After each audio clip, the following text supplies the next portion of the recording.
Desain yang terlihat, yang kita sebut interface, itu hanya sebenarnya bagian akhir dari proses UI UX.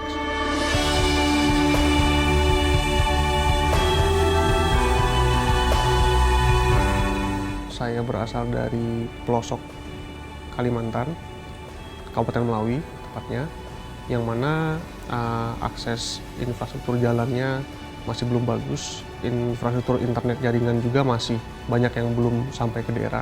Dan saya melihat di Jakarta, peluang untuk bekerja di dunia digital sangat tinggi. Akhirnya saya tertarik, dan kebetulan waktu itu saya juga mendalami UI UX, jadi akhirnya saya memilih untuk berkarir di Jakarta.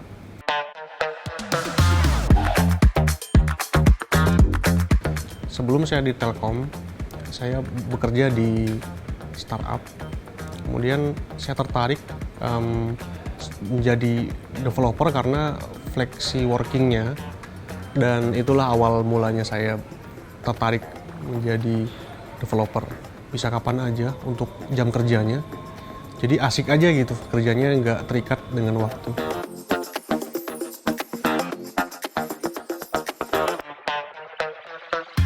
Karena pekerjaan sebagai UI UX itu tidak membosankan ya. Pekerjaan yang dinamis, perubahannya cepat mengikuti perkembangan teknologi, perubahan bisnis juga. Jadi sangat cocok lah buat orang yang bosenan, yang ingin melakukan hal-hal baru setiap harinya, belajar hal baru, kemudian implementasi hal baru juga di setiap harinya. Dan itu cocok buat saya.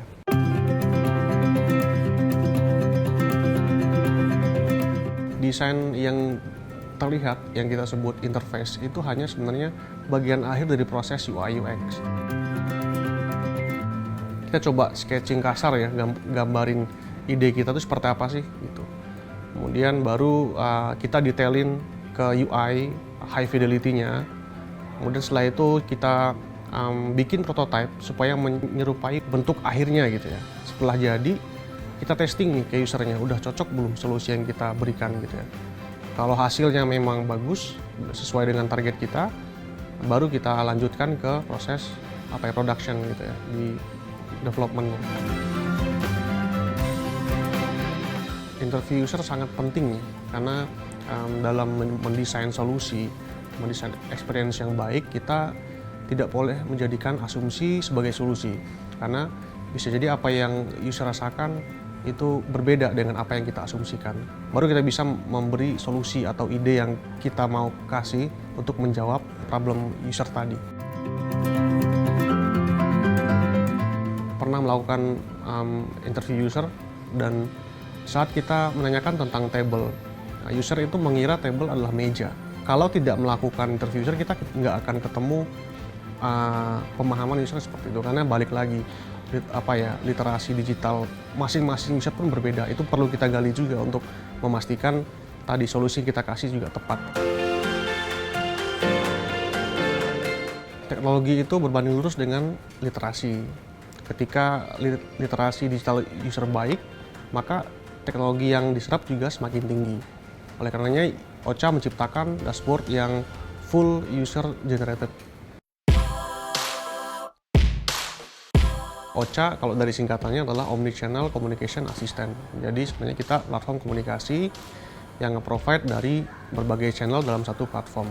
Kemudian ada OCA Interaction yang mana menggabungkan dari berbagai sosial media dan platform komunikasi lainnya dalam satu dashboard yang untuk memudahkan user melakukan layanan untuk servisnya.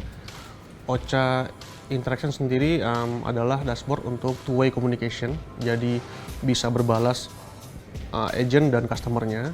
Jadi kita ada OCA Automated Interaction juga, yang mana ini adalah produk untuk chatbot, yang mana user bisa membuat chatbotnya sendiri hanya dengan drag and drop.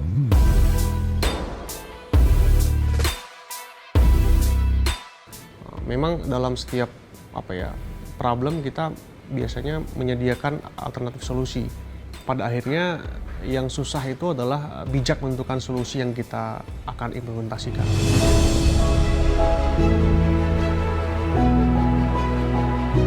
Perasaan sih senang, sangat senang gitu ya, sekaligus terharu.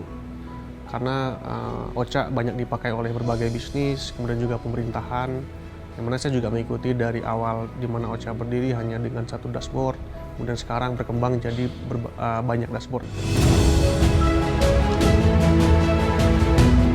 Untuk klien atau bisnis yang terdaftar di Ocha sekitar 150-an, yang aktif kurang lebih 80% dari itu.